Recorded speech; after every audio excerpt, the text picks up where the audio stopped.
Welcome back, everyone, for another deep dive. This time we're taking a look at Truth Over Belief, Humanity's Path to Self-Discovery. You send over chapters 51 and 52, and, well, they're dense. Oh, yeah. They really get into some weighty ideas about the nature of truth and how we perceive it. For sure. One of the first things that grabbed me was this idea that just because a lot of people believe in something, it doesn't mean it's true. Right. It's easy to fall into that trap, though. Have you ever found yourself doing that? Like, assuming something must be right just because it's popular. Yeah, definitely. But this book argues that truth exists whether we believe it or not. Exactly. Like, think about the shape of the Earth. People used to believe it was flat, but that belief didn't change the reality that it's a sphere. Such a good example. And the book actually uses this really interesting metaphor, goblets of truth, to represent like genuine teachings or insights offered to humanity. Okay, so I'm picturing like ornate goblets brimming with wisdom. Right.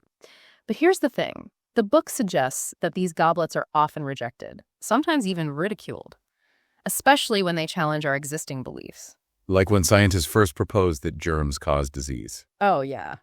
People probably thought that was crazy at the time. It took years for that truth to be widely accepted. Yeah. And who knows how much suffering could have been prevented if people had been more open to it. Makes you think, right? How many truths are we rejecting now just because they challenge what we think we know? And the book is pretty critical of what it sees as some of those sources of potentially flawed beliefs. Religions, ideologies, philosophies. It seems to be saying that while they might have good intentions, they can sometimes lead people away from a more direct experience of truth. You could say that, yeah. The book suggests they can create dependence on external authorities instead of encouraging us to look within ourselves. So instead of relying on interpretations, it's more about connecting with the source directly. It emphasizes understanding the laws and recommendations of what it calls creation. But what exactly does creation mean in this context? It feels like a pretty loaded term. Yeah, you're right to point that out. It uses creation to represent the ultimate source of truth, the underlying order of the universe. Some might call it natural law or universal principles. So aligning with that rather than getting caught up in human constructs. Precisely. It's interesting because it makes you think about where we place our trust. And that's where this idea of shrub knights of consciousness comes in. Ah, yes, the shrub knights. It sounds kind of fantastical, but it's actually a metaphor, right? It is. It's describing those figures, maybe false prophets or leaders, who keep people trapped in cycles of false beliefs and dependence. So they're like gatekeepers, preventing people from accessing a more complete understanding. In a way, yeah. And the book says they thrive because of this widespread truth unknowledgeness. Okay, truth unknowledgeness. Now we're getting into some serious vocabulary here. It's a big one, and we'll dive into it more next time. But essentially, it describes a state of ignorance about reality, like being unaware of the true nature of things. Wow, that's a pretty big claim. So how do we even know if we're trapped in this truth unknowledgeness? That's the million-dollar question, isn't it? And I think chapter 52, which we'll explore next time, offers some clues. It introduces this term, the fallible ones, to describe those who haven't yet broken free from that state. So the fallible ones are kind of like the followers of these shrub knights. That's a great way to connect those ideas. The book portrays them as being caught in a web of false beliefs, unaware of the true nature of reality. It definitely sounds like there's some danger associated with that, especially when the book talks about things like vices and a lack of genuine love. It feels almost like a societal critique, not just individual. You picked up on something really important there. It's not just about individuals. It's about the impact this truth unknowledgeness can have on society, like a ripple effect. So our individual beliefs and actions can actually contribute to negative outcomes in the world. That's one way to interpret it. It's heavy stuff. But I think it highlights just how important it is to seek truth, not just for ourselves, but for everyone. A call to action almost. Exactly. To break free from those limiting beliefs and strive for something more. And I feel like this connects to another theme that pops up a lot, materialism. Oh, for sure.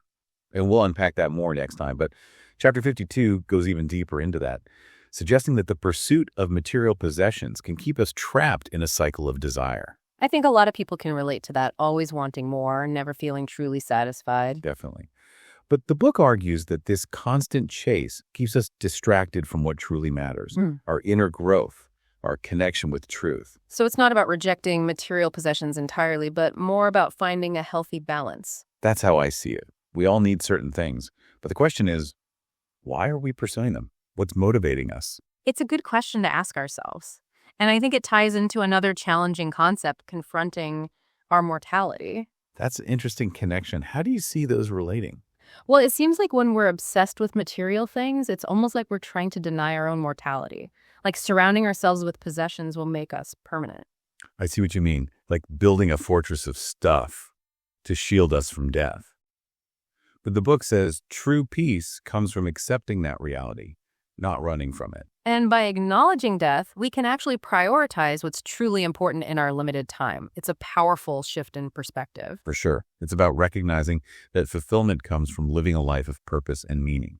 And this idea of personal responsibility is woven throughout chapter 52. It really is. The book reminds us that we're the creators of our own reality. We have the power to choose, to shape our experiences. It's empowering, isn't it? Knowing we're not just victims of circumstance. Absolutely. It's a call to own our choices and align our actions with our values. And that power starts with our thoughts. Exactly. The book talks about the incredible power of thought to shape reality. What we focus on expands. Like as a man thinketh, so is he. So cultivating positive, truthful thoughts is key. But how do we make that shift? How do we break free from those negative thought patterns? Well, the book suggests that aligning with truth is essential. Seeking knowledge, questioning our assumptions, challenging those limiting beliefs. So that internal shift leads to more positive actions in the world. Remember the causes and effects the book mentions. Every thought, word, and action creates a ripple effect. It's a reminder that we're all interconnected. Precisely. And by choosing thoughts aligned with truth, we create a more positive reality for ourselves and everyone else. And then there's this fascinating concept of consciousness evolution. What does that even mean? It suggests that we're all on a journey of growth and development, individually and collectively, expanding our awareness, deepening our understanding, becoming more conscious beings. So we're constantly evolving, and our individual growth contributes to the evolution of humanity as a whole. Exactly. It's amazing to think about, right? This interconnectedness, how we all play a part. Makes me think about another term, spirit form. What exactly does that refer to? It's like the essence of our being, our true selves. That part of us that transcends the physical and continues beyond this earthly experience. So we're more than just our bodies. We're spiritual beings having a human experience. Right. And the book encourages us to nurture that spirit form, let it guide our lives, align with our true nature. Wow. Really makes you think about the bigger picture. It does. And it highlights this interconnectedness of all things, which I think is a core message of the book. We're all part of something much greater than ourselves. So chapter 52 covers a lot of ground. It's a lot to digest. It is. But the core message seems clear. It's a call to action, to step into our power as conscious creators and make choices that align with truth and contribute to the evolution of consciousness. Well said. We've explored both chapter 51 and 52 now, unpacking some pretty profound concepts from truth over belief. It's incredible how much these two chapters cover. It's like a crash course in conscious living. Question everything, seek truth, take responsibility for our choices. Now that we've had some time to digest it all, what stands out to you the most? What resonated most with you personally? What really struck me was this unwavering belief in the power of truth. Like it's the key to unlocking our potential as individuals and as a collective. That's definitely a running theme. But what does it mean to live in alignment with truth? How do we actually do that? I think it starts with seeking it out, questioning everything, challenging anything that doesn't feel authentic, becoming critical thinkers and independent seekers of knowledge. So not just accepting what we're told, but doing our own research and forming our own conclusions. Exactly. And the book suggests that by doing this, we can break free from those limiting beliefs and step into a more empowered way of being. Having the courage to stand up for what we believe in. Precisely. Trusting our inner compass, even when it takes us off the beaten path. Which can be challenging, but the book suggests it's a journey worth taking. For sure. It leads to greater understanding, growth, a more fulfilling life. I agree. Before we move on, there's one more thing I wanted to touch on. The book's analogy of rotten fruit. Oh yeah, that's a powerful image. What do you make of it? It suggests that when we're stuck in that truth unknowledgeness, clinging to false beliefs, engaging in harmful behaviors, we become like rotten fruit, spreading decay. It's a stark reminder that our actions have consequences. And it makes you think, are we contributing to that decay? Or are we working to cultivate something healthier? Such a good question. Are we part of the problem or part of the solution? It's a challenge to each of us to examine our lives, our choices, and ask, what kind of fruit are we bearing? What kind of impact are we having? It's a powerful metaphor that really gets to the core of what the book's trying to say. Absolutely. It's about taking responsibility for our own evolution, becoming conscious creators, contributing to a more beautiful world. Not about blame, but about recognizing our power to make a difference. This has been an incredibly insightful deep dive. What a journey. It has. And I love how the book, even with its criticisms, ultimately offers a message of hope and empowerment. It's a reminder that we have the potential to change, to grow, and to create something truly beautiful. Exactly. The call to awaken to that potential, to step into our power as conscious creators and choose a path of truth, compassion, and love. So to our listeners, as you reflect on these ideas, ask yourselves, what kind of fruit are you bearing? What impact are you making? What choices can you make to cultivate something healthier for yourself and those around you? Beautifully said. It's been a pleasure diving into these chapters with you. Likewise. And to everyone listening, thank you for joining us on this deep dive into truth over belief. Stay curious, keep questioning, and never stop seeking truth. We'll be back soon with more insightful deep dives. So where we left off was this idea of truth on knowledgeness. Yeah. I'm still trying to wrap my head around it. It's more than just like not knowing something. Right. It's deeper than that. The book describes it as a state of ignorance about reality. Like we're clinging to these false beliefs and not really looking inward. So it's almost like we're living in this self-made illusion. Yeah, I think that's a good way to put it. And it can be tough to even recognize that we're in that state. How do we know if we're trapped in truth unknowledgeness? Like, what are the signs? Well, chapter 52 gets into that a bit. It talks about the fallible ones. Okay, the fallible ones. Who are they? Basically, it's describing those who are stuck in that state of ignorance.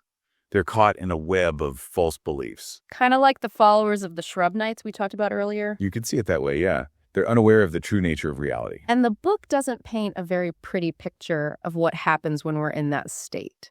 All those negative things it mentions, vices, cravings, lack of love.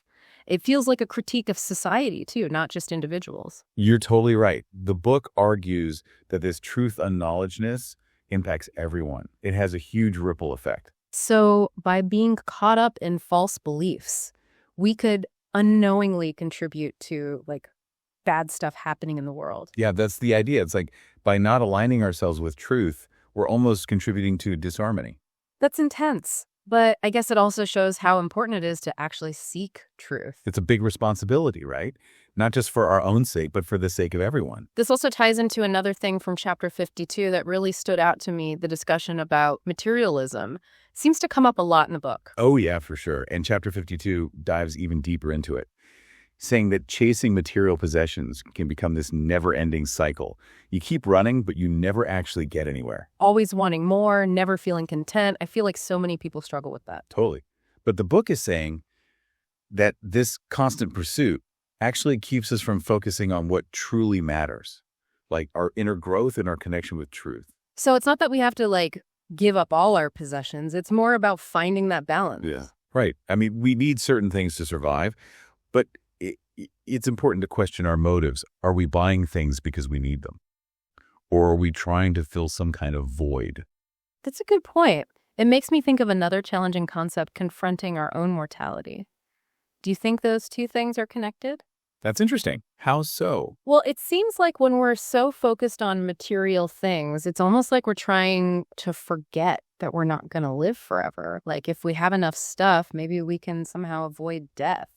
I get what you're saying. It's like we're trying to build a wall of possessions to protect ourselves.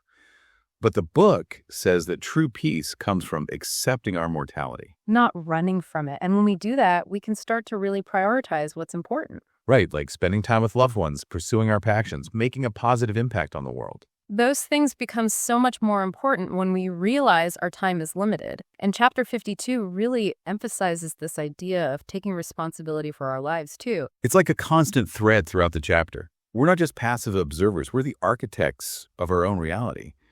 We have the power to choose our path. Which is a pretty empowering thought when you think about it. We're not just helpless victims of circumstance. We get to decide how we respond to things, what we focus on, what kind of life we want to create. And it all starts with our thoughts, right? The book talks a lot about that. The power of thought is huge.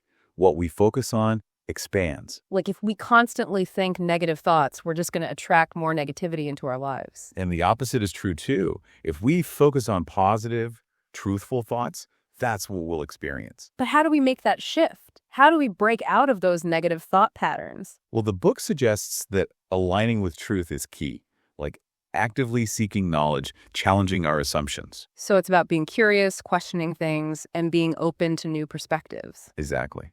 And that internal shift will naturally lead to more positive actions in the world. And then there's that whole concept of consciousness evolution. I'm still not quite sure I understand that one. It's a big one, for sure. It basically means that we're all on this journey of growth and development, Right. like individually and collectively. So we're all constantly evolving, and our individual growth helps humanity evolve too. That's the idea. It's pretty amazing when you think about it. We're all connected, and our choices have this ripple effect. It makes you realize how important it is to be conscious of the choices we're making. And there was another term that caught my attention, spirit form. What's that all about? So spirit form is like the essence of who we are, our true selves. It's that part of us that goes beyond the physical. So it's like our soul or our spirit. Right. And the book says we should nurture that part of ourselves.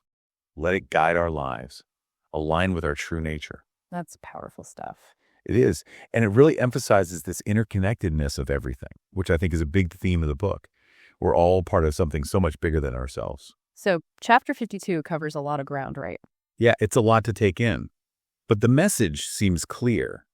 It's a call to action, to step into our power as conscious creators and make choices that align with truth. Choices that contribute to the evolution of consciousness. Wow, what a deep dive this has been. It has. It's like a crash course in conscious living. Question everything, seek truth, take responsibility for your choices. And that's just the beginning. So much to think about from those chapters. It really makes you stop and examine your own beliefs. Oh, for sure. It's like it throws a spotlight on all those assumptions we've been carrying around, the ones we don't even realize are shaping our reality. Yeah. And one of the things that struck me is how the book encourages us to, question everything. Not just accept what we've always believed or what we're told. Exactly. And it's not about disrespecting other people's beliefs, but realizing that sometimes blind faith can hold us back. It can prevent us from seeing things clearly, from really understanding. And the book uses this term, truth unknowledgeness. Right. To describe that state of being unaware of how much those unexamined beliefs are influencing us. And it's not just an individual thing. No, it can have huge consequences for society as a whole. If we're acting from a place of misinformation or limiting beliefs, It's going to affect our choices, our actions, and ultimately the world we create. makes sense. One thing I wanted to circle back to is the idea of those laws and recommendations of creation. What does that even mean? Right. So creation in this context refers to the ultimate source of truth, the underlying order of the universe, the universal principles that govern everything. It's about connecting with that directly. Instead of relying solely on interpretations or doctrines. So becoming more self-reliant in our search for understanding. Exactly. It's recognizing that true change starts from within, from our own efforts to learn and grow. And that connects with the idea of consciousness evolution, right? The journey we're all on. Yes. We're not just static beings. We're constantly evolving, becoming more conscious. And our individual growth actually contributes to the evolution of humanity. So it's not just about our own personal development. It's about recognizing we're part of something much bigger. Our choices and actions ripple outward. They affect the entire web of life. And that makes me think about how the book talks about our mortality. It's like confronting death can help us live more fully. It seems paradoxical, but it's true. By acknowledging our limited time, we start to appreciate life more. We prioritize what matters, let go of what doesn't, and embrace each moment. And maybe we let go of some of that attachment to material things, which the book critiques pretty strongly. Finding that balance between our material needs and our inner journey. Right. Because true fulfillment doesn't come from external things. It comes from within. It's about shifting our focus from accumulating to experiencing, connecting, finding meaning. And in the end, it all comes down to choice. To choosing our path, shaping our reality. The book really emphasizes that.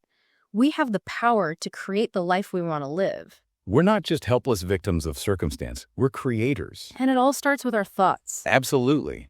The book stresses how powerful our thoughts are. They create our reality. Be the change you want to see in the world. It starts within. And that internal transformation, it's a journey, a constant process of learning and growing. Well, this deep dive has certainly given us a lot to think about. It has.